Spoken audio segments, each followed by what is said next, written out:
Good morning.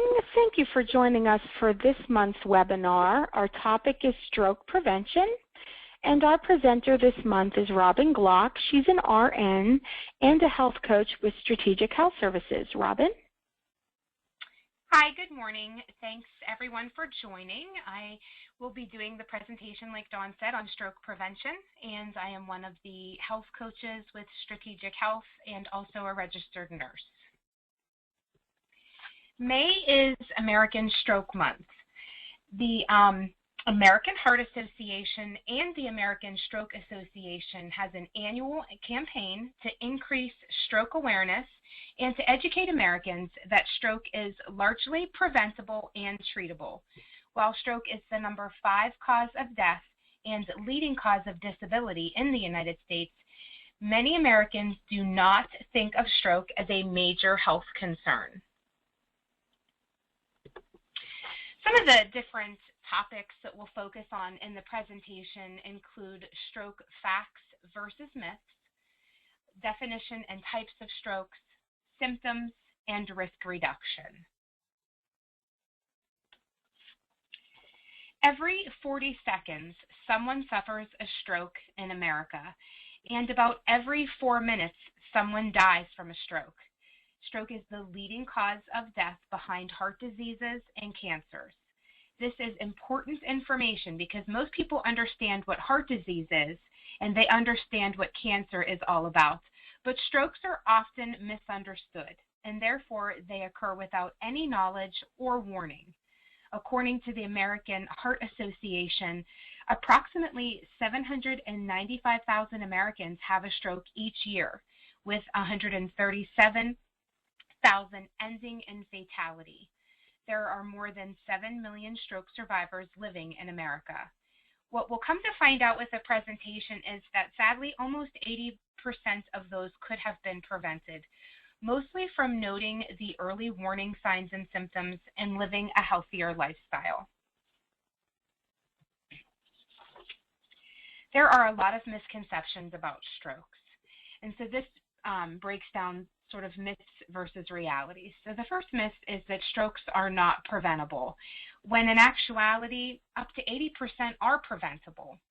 There is one Food and Drug Administration approved drug treatment for an acute ischemic stroke. It's called TPA, or tissue plasminogen activator, and it's given through an IV, and it works by dissolving the clot and improving blood flow. So a myth is that strokes cannot be treated, when in reality, it does require treatments and emergency treatments where you could use that TPA to help dissolve the clots and get that brain that's being deprived of blood, getting back that blood flow. Another myth is that strokes only strike the elderly, when in actuality, anybody at any age can have a stroke.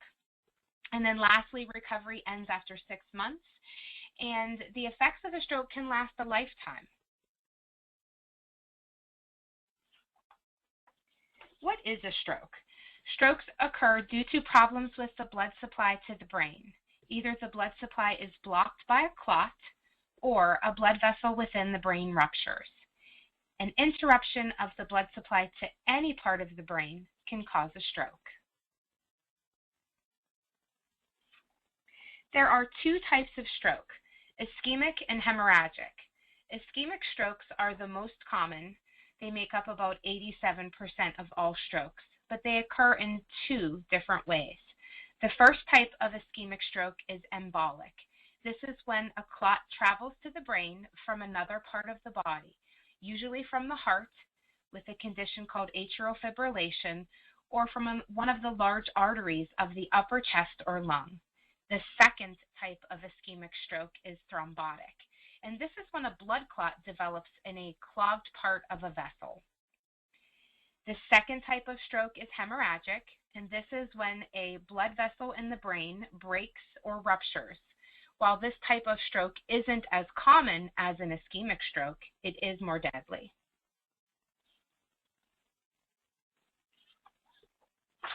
Stroke symptoms. Sudden numbness or weakness, or loss of movement of your face, arm, or leg, especially on one side of the body. sudden confusion or trouble understanding. You may find that they have, you or someone has speech loss, difficulty speaking, their speech is slurred. They may have a facial droop or even have some drooling. Sudden trouble seeing in one or both eyes. So there may be visual loss, double vision, temporary loss of vision in one eye, or very blurry vision. Difficulty walking, complaining of dizziness, loss of balance and coordination, and sometimes it's just a sudden severe headache with no known cause.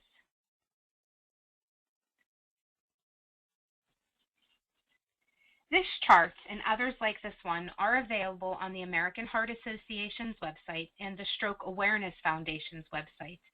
The goal is to use the word FAST to help you remember how to spot a stroke and seek emergency treatment to prevent brain and permanent disability.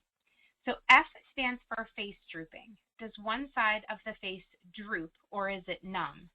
Ask the person to smile. Is that person's smile uneven? A stands for arm weakness. Is one arm weak or numb? Ask the person to raise both arms.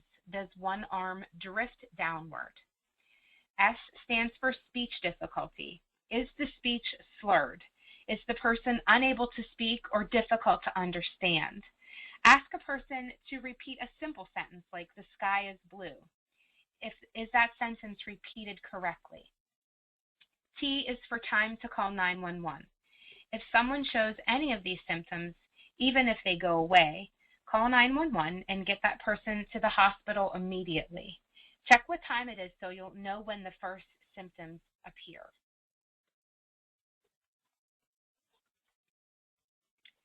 Next, we're going to talk a little bit about a TIA, or a transient ischemic attack. The symptoms of TIAs are the same as for a stroke, but they tend to resolve themselves within minutes or hours, unlike a stroke, which can last a lot longer. A TIA is a serious warning sign of a stroke and should not be ignored.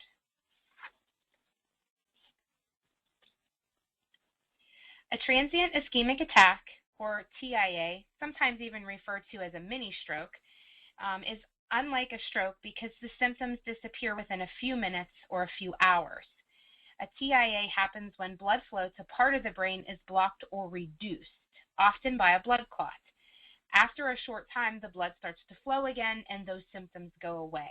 With a stroke, the blood flow remains blocked and the brain develops permanent damage. A TIA is a warning. It means you're likely to have a stroke in the future. If you think you've had a TIA, early treatment can help prevent a future stroke. One thing to keep in mind is about 40% of individuals who suffer from a TIA will go on to have a stroke in the future. About 50% of all strokes occur within the first 2 days after having a TIA, and 10 to 15% will have a stroke within 3 months of a TIA event. Next, we'll talk about some uncontrollable risks, such as age. The chance of having a stroke approximately doubles for each decade of life after age 55. While stroke is common among the older population, a lot of people under 65 also have strokes. Heredity. Your stroke risk may be greater if a parent, grandparent, sister, or brother has a stroke. Another factor is race. African Americans have a much higher risk of death from stroke, and this is partly because they also have a higher risk of high blood pressure, diabetes, and obesity, all to be found to be risk factors for a stroke. And then your gender. Each year, women have more strokes than men, and strokes kill more women than men. The use of birth control pills, smoking, and postmenopausal hormone therapy may pose special stroke risks for women, so be sure to discuss what your specific risks are with your doctor. And then a prior history. The risk for stroke for someone who has already had is many times higher than that of a person who has not. TIAs, or warning strokes that produce stroke-like symptoms, are also make you 10 times more likely to have a stroke than someone that is the same age as you and the same gender as you who has not had a TIA. So it's important to recognize those symptoms and seek treatment. Also, if you've had a heart attack, you are at a higher risk for stroke as well. Some treatable or controllable risk factors for stroke are high blood pressure, cigarette smoking, diabetes, atrial fibrillation, high blood cholesterol, a poor diet, being physically inactive, and obesity. I'll break down these on the next few slides for the second half of the presentation and go over some of these in a little bit more detail. First one up is, do you know your numbers? And it's important to know what your numbers are. High blood pressure is the leading cause of stroke and the most important controllable risk factor for stroke. Many people believe the effective treatment of high blood pressure is the key reason for the accelerated decline in the death rates for stroke. High blood pressure can damage arteries throughout the body, weakening arteries in the brain, putting you at a higher risk for stroke. Starting at age 20, the American Heart Association recommends a blood pressure screening at your regular healthcare visit or once every 2 years if your blood pressure is less than 120/80. Some things to consider when you're trying to control your blood pressure: it's important to stop smoking, read food labels, and keep your sodium intake to no more than 2,300 milligrams of sodium per day. Watch your caffeine intake, get regular exercise, weight loss if appropriate, managing stress, and taking blood pressure medications if prescribed by your doctor. The second important number is cholesterol. People with high blood cholesterol have an increased risk for stroke. Plaque buildup can keep your brain from getting enough blood and oxygen. If a clot completely blocks the artery feeding your brain, you'll have a stroke. If you're age 20 or older and have not been diagnosed with cardiovascular disease, the American Heart Association recommends having your cholesterol levels checked every 4 to 6 years as part of a cardiovascular risk assessment. You may need to have your cholesterol panel and other risk factors assessed more often if your risk is elevated. Your healthcare provider can talk with you about what your results are and what your risk is, and when the appropriate treatment options should be taken.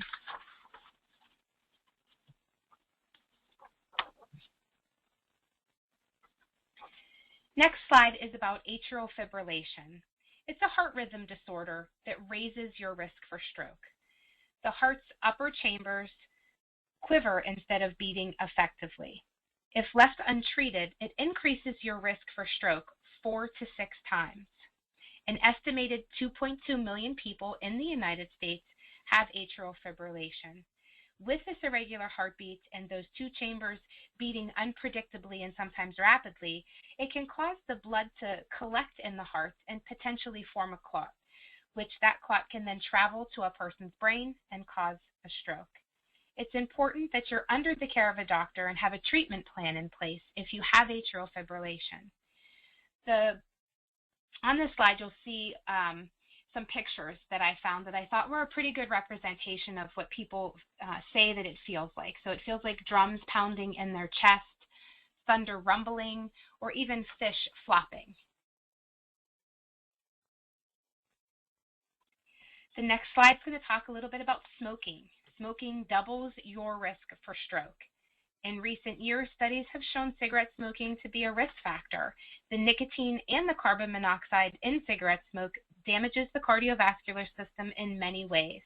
Add to that the use of oral contraceptives combined with cigarette smoking, and your risk greatly increases for women. Quitting reduces the risk for heart disease, stroke, and peripheral vascular disease.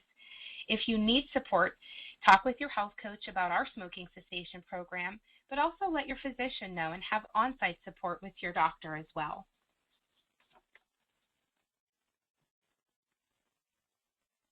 Do you have diabetes? Diabetes is an independent risk for stroke. Many people with diabetes also have high blood pressure, high cholesterol, and are overweight. This increases their risk even more. While diabetes is treatable, the presence of the disease still increases your risk for stroke. Having persistently elevated blood glucose levels contributes to the buildup of plaque in the blood vessels. That plaque can interfere with blood flow, and that impaired blood flow can then lead to a stroke. For those with diabetes, the important thing to do when it comes to reducing your stroke risk is to keep your blood sugars within a target range, controlling your levels to help minimize plaque buildup.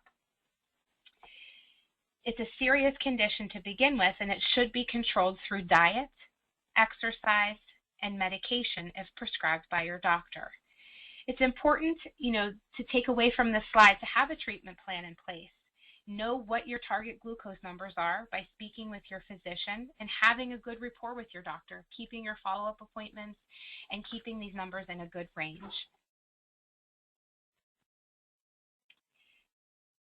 Physical activity. It can produce long-term and short-term health benefits. Exercise can improve your health and reduce the risk of several diseases like type 2 diabetes, cancer, cardiovascular disease, and also help reduce your stroke risk. Exercise can have immediate and long-term health benefits, but most importantly, it can improve your quality of life. Physical activity can help you maintain a healthy weight or lower your weight if you're interested in weight loss, can help improve your cholesterol levels and your blood pressure levels. It's important that you are exercising and being physically active to help prevent some of the risk for heart disease and stroke, but also improve your overall health and energy levels. The American Heart Association is suggesting 150 minutes per week of moderate exercise or 75 minutes per week of vigorous exercise, or a combination of both. A good goal is 30 minutes 5 times a week, but you can also experience the benefits if you divide your time into 2 or 3 segments of 10 to 15 minutes per day. The most important thing, and sometimes the hardest thing, is just to get started. So even if you are, taking the stairs, parking further away at the store, just getting those extra steps in each day, find a friend that enjoys activities and wants to do the same things as you, or even getting out and walking your dog. All of those will have an overall positive effect on your health. Next, we'll talk a little bit about diet. And the most important aspect that I pulled out on this slide was watching your fat and your sodium.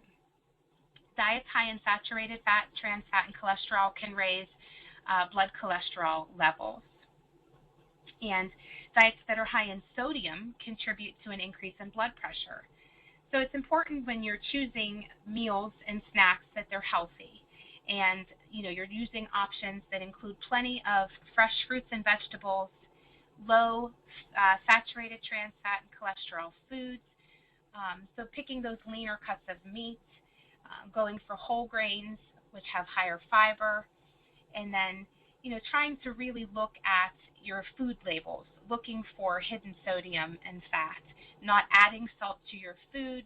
Sometimes people will salt their food before they even taste it, and that's a bad habit to get into. So things to think about when lowering your salt intake is not adding salt, but also to reduce that blood pressure risk as well. Knowing that you're not adding salt or having too much sodium can help keep that blood pressure in a good range, which is a risk factor for stroke. You may want to talk to a dietitian if that's something that's available to you, to try to set up some meal planning and some different options. But in general eating, trying to pick healthier foods, and it may be a meal at a time, and a lot of it is in the planning and preparation. Going to the store, planning out your meals for the week, you'll be more successful in knowing that you have certain items in the house and that are available to you to make healthier choices.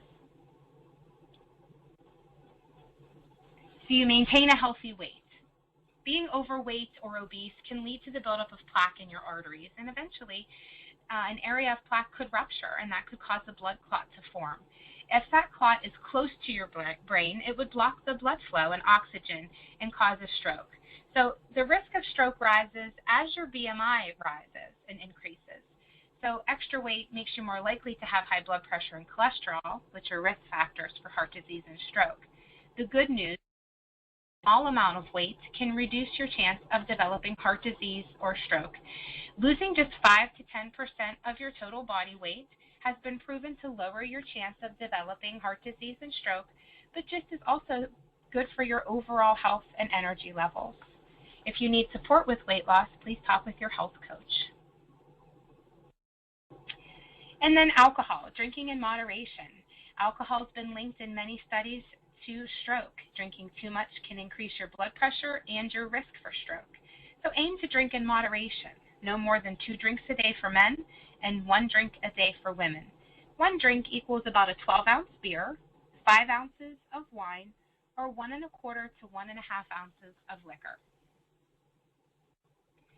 So every minute matters. The 3 key steps in stroke prevention are reduce your risk, following what we talked about, like knowing your numbers, engaging in regular activity, eating a low sodium and low fat diet, recognizing the symptoms, knowing what to look for, and then finally responding if someone is experiencing those symptoms. There's a short time frame in which you should call and seek medical treatments. Call 911. Don't wait until those symptoms disappear. Call immediately. A lot of the treatments that they can do is based on time, so it's always important to note what time the first symptoms started. This concludes the stroke prevention webinar. Thank you for attending, and I hope that you have a great day.